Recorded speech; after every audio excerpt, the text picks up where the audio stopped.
لساني يفقه قولي أما بعد فيا عباد الله أوصي نفسي وإياكم بتقوى الله فقد فاز المتقون ولا تموتن إلا وأنتم مسلمون فقال تعالى مذكرا بذلك يا أيها الذين آمنوا اتقوا الله وقولوا قولا سديدا يصلح لكم أعمالكم ويغفر لكم ذنوبكم ومن يطع الله ورسوله فقد فاز فوزا عظيما. Bapak Ibu rahimakumullah, alhamdulillah kita panjatkan syukur kita kepada Allah Subhanahu wa taala masih diberikan kesempatan untuk berjumpa kembali dalam majelis ini, sedikit belajar ayat-ayat Allah Subhanahu wa taala, dan semoga dicatat amal ibadah berpahala di sisi Allah Subhanahu wa taala. Amin. Pada kesempatan kali ini Bapak Ibu rahimakumullah, kita masih di surah Ali Imran, surah ketiga ayat 123 sampai 125 kurang lebih. Kita bacakan ayatnya. A'udzubillahi minasyaitonirrajim. Bismillahirrahmanirrahim. Wa laqad nasarakumullahu bibadrin wa antum adillah fattaqullaha la'allakum tashkurun. إذ تقول للمؤمنين ألن يكفيكم أن يمدكم ربكم ب3,000 من الملائكة منزلين بلى إن تصبروا وتتقوا ويأتوكم من فورهم هذا يمددكم ربكم ب5,000 من الملائكة مسومين. 123 Ali Imran, kata Allah, wa laqad nasarakumullah bi badri wa antum adillah. Dan sungguh Allah telah menolong kalian bi badrin, dalam perang Badar, wa antum adillah, padahal keadaan kalian pada waktu itu kondisinya adillah, lemah. Fattaqullaha la'allakum tashkurun, bertakwalah kepada Allah la'allakum tashkurun, agar kamu mensyukuri berbagai macam nikmat Allah Subhanahu wa taala. Jadi sebetulnya ayat ini surah Ali Imran 123 sampai 125 ini, atau bahkan sampai 127, itu Allah mengisahkan perang Badar, bagaimana Allah Subhanahu wa taala menolong orang-orang mukmin, Rasulullah dan para sahabatnya di perang Badar, padahal kondisi mereka saat itu, kata Allah, adillah, lemah, baik dari sisi kuantitas pasukan, jumlah pasukan, termasuk dari sisi perlengkapan peralatan perang. Para sahabat kaum mukminin ketika itu lemah, ditambah lagi harus berhadapan dengan orang-orang kafir Mekah, orang-orang musyrik Mekah yang berjumlah sekitar 1.000 orang. Walaupun awalnya sebetulnya sekitar 1.300 orang, tetapi 300-an kemudian memilih balik lagi ke Mekah. Adapun 1.000 orang-orang musyrik ini terus melanjutkan perjalanan ke medan Badar, bertempur, berperang dengan kaum mukminin, kaum muslimin sekitar 300 orang, ada yang menyebut 313 orang. Artinya memang secara jumlah, secara matematis tidak sebanding dua pasukan ini 1:3 atau bahkan lebih. Ditambah lagi perlengkapan perang yang tidak atau yang kurang memadai. Akan tetapi kata Allah Subhanahu wa taala, sekalipun kondisi saat itu lemah, ternyata mendapatkan pertolongan dari Allah sehingga dapat memenangkan dalam perang Badar ini. Bapak Ibu rahimakumullah, kan kemarin kita sempat membahas bahwa sebetulnya di dua ayat sebelumnya, ayat 121, 122, Allah itu sebetulnya membicarakan tentang perang Uhud, Bapak Ibu. Membahas tentang perang Uhud. Tapi ternyata tiba-tiba, mohon maaf tanda kutip, Allah lompat kepada perang Badar. Apa artinya? Jadi Allah itu sebetulnya ingin mengingatkan orang-orang mukmin yang hendak bertempur di perang Uhud. Kata Allah, kalian ingat gak di perang Badar kemarin? Kalian kan ketika itu kondisinya lemah. Kondisinya lemah, kondisinya kurang memadai secara pasukan, tapi ternyata Allah masih memenangkan kalian. Lah, kok sekarang kalian kendor, kata Allah Subhanahu wa taala. Bisa dipahami ya Bapak Ibu rahimakumullah. Jadi artinya di perang Uhud ini Allah ingin menampilkan sejarah tahun lalu, kata Allah kan. Perang Uhud ini kan terjadi setahun setelah perang Badar, Bapak Ibu. Jadi Allah ingin mengingatkan kembali pertolongan yang Allah limpahkan kepada orang-orang mukmin di perang Badar, dan sebetulnya pertolongan itu juga Allah akan limpahkan kepada orang mukmin di dalam perang Uhud. Makanya Allah kemudian kisahkan lagi bagaimana kemenangan perang Badar itu kepada orang-orang mukmin yang hendak bertempur di perang Uhud. Jadi ini pentingnya mengingat sejarah. Itulah kayak seperti itulah ya. Jadi kalau kita itu ini sebetulnya penting juga Bapak Ibu, termasuk bagi kita sekalian. Artinya kalau kita sekarang mendapatkan masalah, mendapatkan kesulitan, seolah-olah tidak ada solusi, seolah-olah tidak ada jalan keluar, Allah mengingatkan, lah bukannya kemarin-kemarin masalah kamu udah saya kasih solusi, kata Allah. Masa sekarang enggak gitu. Artinya masalah-masalah yang kita hadapi saat ini tentunya juga Allah bisa munculkan solusinya, sebagaimana masalah-masalah kita yang dulu juga Allah selesaikan. Sama kisahnya dengan perang Uhud dan perang Badar. Ketika Allah mampu menolong mereka di perang Badar, itu artinya Allah juga mampu menolong kaum mukminin di perang Uhud. Makanya agak lompat kisahnya, seolah-olah ini tiba-tiba Allah 2 ayat sebelumnya membahas tentang perang Uhud, tiba-tiba membahas perang Badar untuk mengingatkan kembali begitu besarnya nikmat dan pertolongan Allah kepada orang-orang mukmin. Ternyata benar, baik di perang Badar ataupun perang Uhud, Allah tetap memberikan pertolongan kepada orang-orang mukmin. Jadi ini penting Bapak Ibu, ini juga menjadi pelajaran kepada kita tadi, bahwa masalah-masalah kita saat ini sangat bisa diberikan solusinya oleh Allah, sebagaimana masalah-masalah kita yang dulu juga Allah berikan solusinya. Tidak usah khawatir, kata Allah.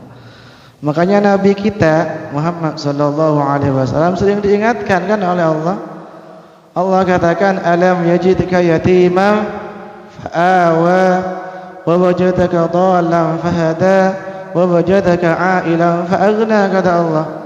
Jadi ketika Nabi Muhammad sallallahu alaihi wasallam katakanlah mendapatkan kesulitan, Allah mengingatkan, lah bukankah dulu ketika kamu yatim saya rawat, kata Allah. Masa ketika dewasa gak akan saya rawat, kata Allah Subhanahu wa ta'ala. Kayak seperti itulah. Masa ketika kamu udah usia 30 tahun gak bisa makan, padahal ketika masih bayi dikasih makan, kata Allah. Artinya kira-kira seperti itu kan. Ini kan problem kita masing-masing, Bapak Ibu. Kadang-kala kita makin dewasa makin khawatir gak bisa makan, padahal kata Allah ketika masih bayi dikasih makan. Itulah bahkan Rasulullah SAW sering diingatkan, alam yujidka yatiman fa'awa wa wajadaka dhallan fahada wa wajadaka a'ilan fa'aghna, terus begitu diingatkan. Nikmat Allah terus akan dilimpahkan kepada kita insyaallah. Jadi itu Bapak Ibu rahimakumullah, Allah mengisahkan kembali perang Badar ini kepada orang mukmin untuk memberikan kabar gembira bahwa Allah juga tetap akan menolong kaum mukminin di perang Uhud, sebagaimana pertolongan itu juga Allah berikan di perang Badar. Itu pertama. Yang kedua, sebagaimana yang kemarin kita sampaikan bahwa Allah menyebutkan kondisi kaum mukminin ketika itu, baik perang Badar ataupun perang Uhud, dalam kondisi lemah, kurang memadai peralatan, tetapi ternyata masih bisa menang. Ini penting ya Bapak Ibu. Makanya ayat yang kemarin kami sampaikan di surah surah Al-Baqarah ayat 249 di hampir ujung ayatnya, kata Allah, kam min fi'atin qalilatin ghalabat fi'atan katsiratan biiznillah. Betapa banyak pasukan yang berjumlah sedikit mampu mengalahkan golongan yang begitu banyak.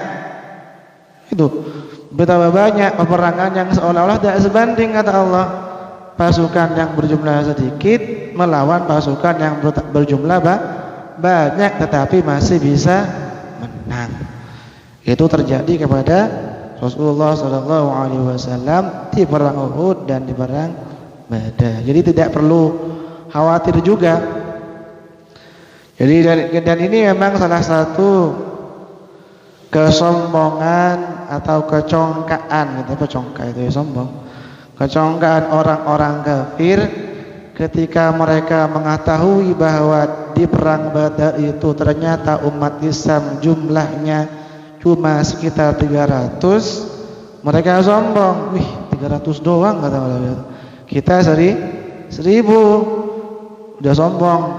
Siapa namanya itu? Amr bin Hisham. Siapa itu Amr bin Hisham?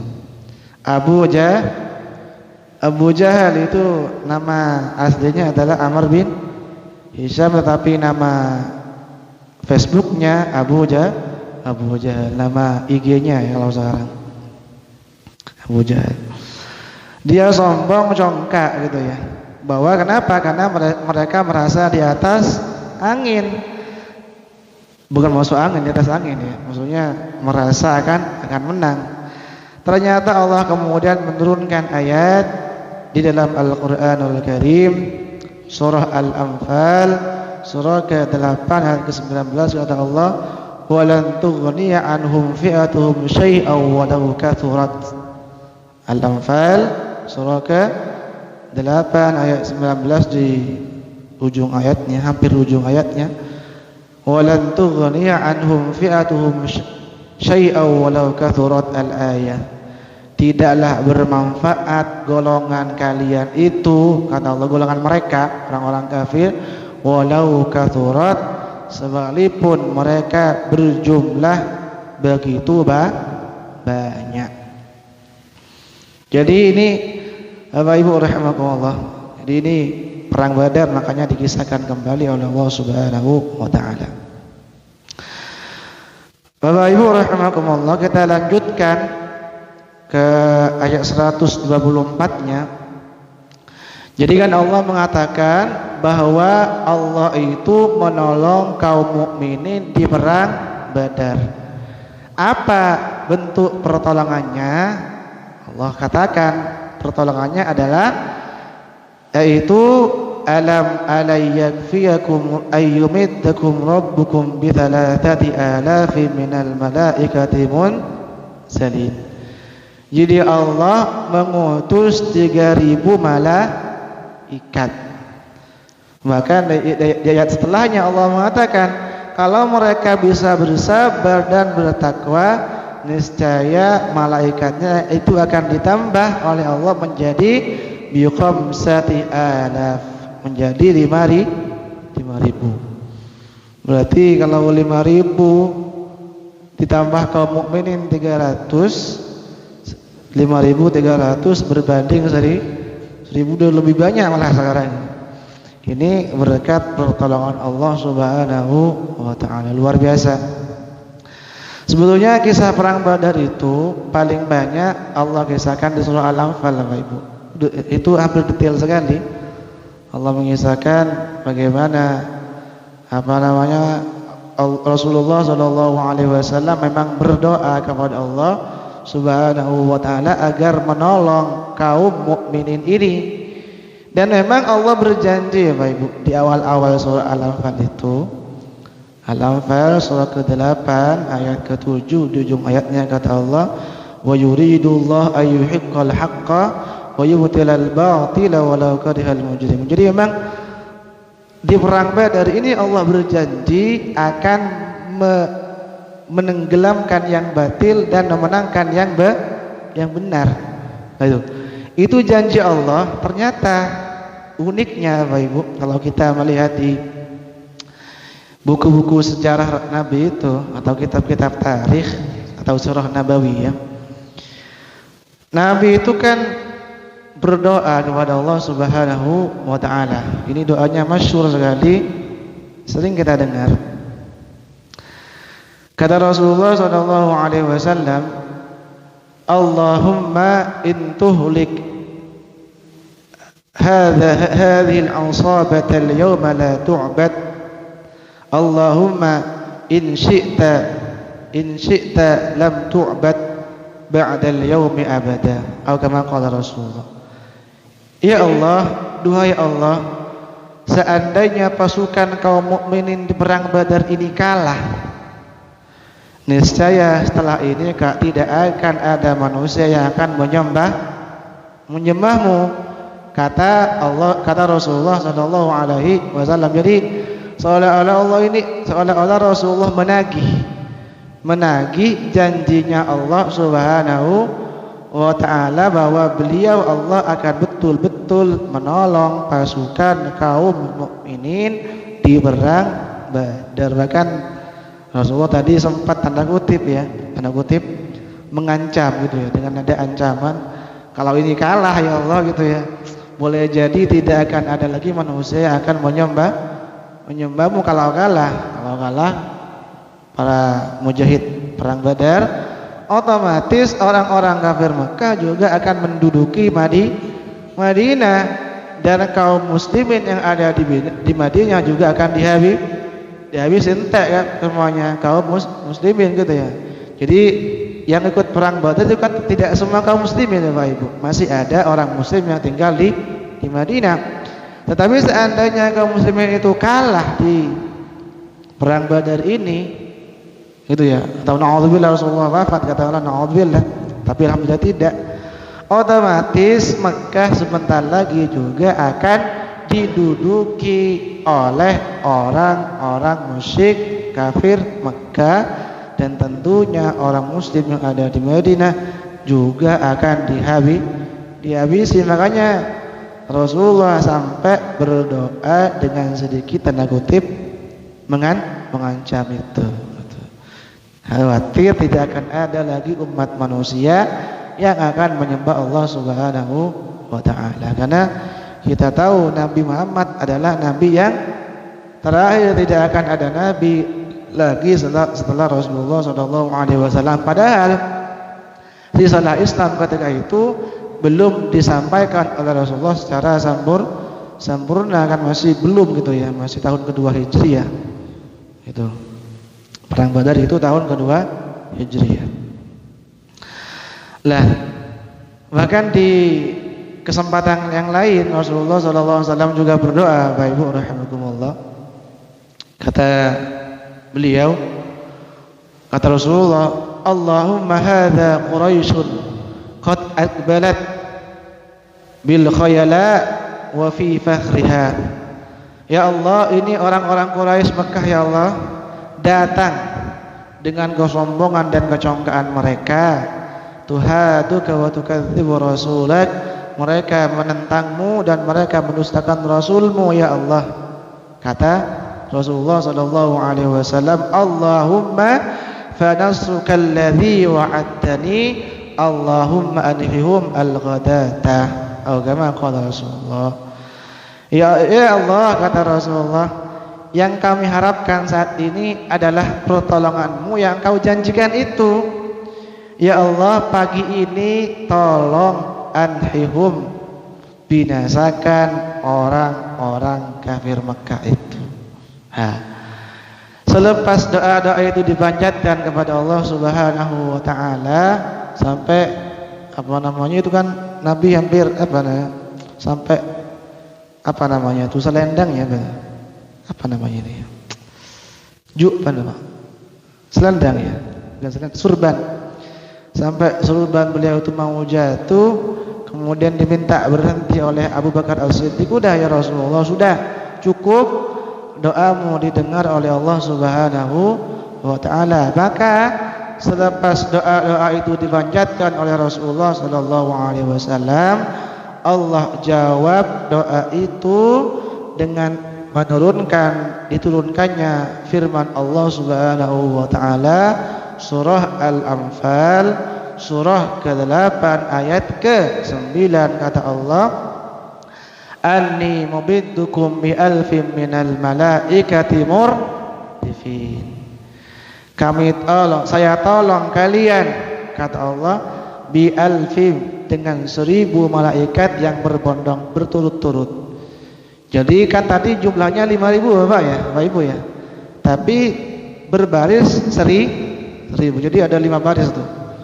Baris pertama 1000, 2 1000, 3 1000 sampai baris kelima 1000 malaikat, bukan 1000 orang ya.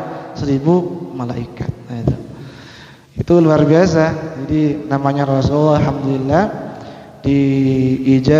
dijawab doanya oleh Allah Subhanahu wa taala. Bahkan kalau kita lihat Bapak Ibu di kitab-kitab sejarah juga gitu ya, Nabi Muhammad itu di perang Badar melempar pasir gitu ya, tiba-tiba orang kafir itu ya seolah-olah dilempar apa gitu ya, seolah-olah dilempar batu yang besar sampai kelimpungan. Makanya berkaitan dengan ini Allah kemudian abadikan di dalam Al-Quran surah Al-Anfal juga tentunya, surah Al-Anfal surah ke-8 ayat 17, kata Allah, wa ma ramaita idh ramaita walakinnallaha rama. Wa ma ramaita idh ramaita, bukanlah kamu yang melempar Muhammad ketika kamu melempar, walakinnallaha rama, tapi Allah yang melempar. Jadi Nabi Muhammad melempar kerikil atau melempar pasir, tiba-tiba berkelimbungan sekian banyak orang-orang kafir. Makanya tadi itu, wa ma ramaita idh ramaita walakinnallaha rama, dan tidaklah kamu melempar Muhammad ketika engkau melempar, walakinnallaha rama, tetapi Allah lah yang melempar. Tentunya melalui malaikat-malaikat yang memang diturunkan oleh Allah Subhanahu wa taala. Jadi itu beberapa kisah unik atau menarik, yang bagi kita menarik atau unik ya, tapi bagi mereka tentunya menegangkan. Dan perlu kita ingat Bapak Ibu rahimakumullah bahwa ketika perang Badar ini pertama kali diumumkan oleh Rasulullah sallallahu alaihi wasallam, sebetulnya ada sebagian kaum mukminin yang memang sedikit gentar gitu ya. Ya wajar, karena melihat jumlah pasukan yang tidak sepadan gitu ya. Tapi ternyata Allah alhamdulillah tenangkan hati orang-orang mukmin. Intinya kan di hati gitu ya, di hati. Sekalipun badannya kekar, six pack gitu, kalau mentalnya jatuh ya jatuh, benar atau tidak? Benar. Nah, tapi kalau kurus, misalkan kurus tapi mentalnya bagus, tetap berani dia. Benar atau tidak? Apalagi kaum muslimin itu jago-jago semua ketika itu ya. Ada Umar gitu ya, ada Ali, ada Hamzah dan seterusnya.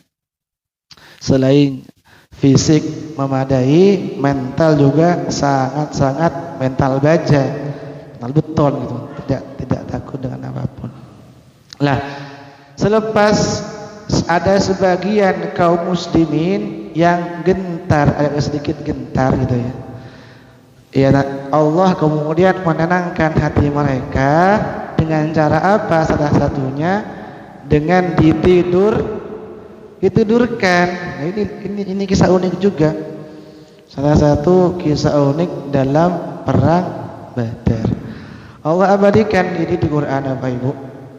Bagaimana Allah menidurkan pasukan kaum muslimin agar mereka itu mendapatkan ketentraman.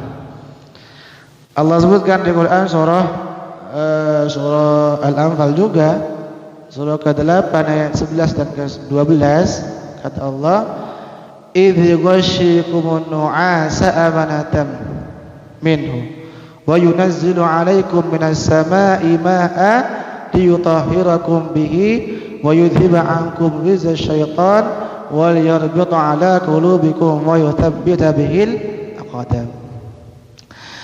Ingatlah Muhammad, ingatlah kaum muslimin semua, ketika Allah membuat mereka ngantuk semua.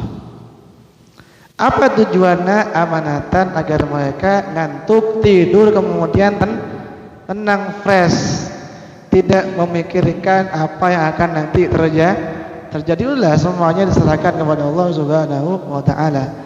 Kemudian wa yunazzilu 'alaikum minas sama'i ma'a. Setelah tidur ternyata turun hujan. Nah, itu bagi orang yang capek enak. Apa tujuannya Allah menurunkan hujan di situ? Liyutahhirakum bihi wa yudhhiba 'ankum ridza syaitan wa liyarbita 'ala qulubikum wa yuthabbita bihil aqdam. Agar dengan air hujan itu bisa menyucikan mereka kaum mukminin dan menghilangkan jejak-jejak bisikan godaan setan. Waliyarbita 'ala qulubikum wa yuthabbita bil aqdam, dan meneguhkan hati mereka kaum mukminin, wa yuthabbita bil aqdam, agar kaki mereka kuat ketika berpijak. Maksudnya kan mereka berperang di padang pasir, maka ketika hujan itu turun otomatis pasir akan sedikit keras, tidak tidak berhamburan pasirnya itu. Ketika hujan otomatis pasir akan enak ketika dipijak, kira seperti itu. Apalagi Allah kemudian melanjutkan di surah Al-Anfal lagi ayat 12-nya, kata Allah, "Idz yuhi rabbuka ilal malaikati anni ma'akum fathabbitul ladzina amanu sa'ulqi fi qulubil ladzina kafarur ru'ba." Nah, ini dahsyat sekali. Sa'ulqi fi qulubil ladzina kafarur ru'ba. Allah campakkan di hati orang-orang kafir rasa takut, rasa gentar, jatuh mental mereka itu, jatuh mentalnya oleh Allah Subhanahu wa taala, sekalipun secara matematis jumlah mereka lebih banyak, tapi yang bicara adalah mental sekarang ini dahsyat itu. Udah diberikan rasa takut oleh Allah Subhanahu wa taala menghadapi kaum mukminin. Walaupun memang sebetulnya orang-orang kafir Mekah itu sebetulnya memang mau pulang, sebetulnya enggak jadi berangkat ke Badar, tetapi lagi-lagi dihasut oleh Abu Jahal tadi untuk berangkat ke medan Badar. Walaupun ada sebagian tadi yang berbalik pulang ke Mekah, ada sekitar 300 tadi itu. Yang awalnya pasukan orang Mekah itu berjumlah tadi berapa? 1.300, tapi 300-nya kembali lagi ke Madinah, ke Mekah. Jadi itu Bapak Ibu rahimakumullah, ketika Allah berjanji akan menolong orang-orang mukmin di perang Badar, ternyata betul janji Allah akan dipenuhi ketika kita meyakini innallaha la yukhliful mi'ad, Allah tidak akan mengingkari janji. Betul, ternyata ditolong oleh Allah Subhanahu wa taala. Pertama diturunkan 5.000 malaikat, kemudian dibuat kantuk agar mentalnya orang mukmin bisa stabil, bisa tentram. Yang ketiga, mental orang-orang kafir dibuat jatuh.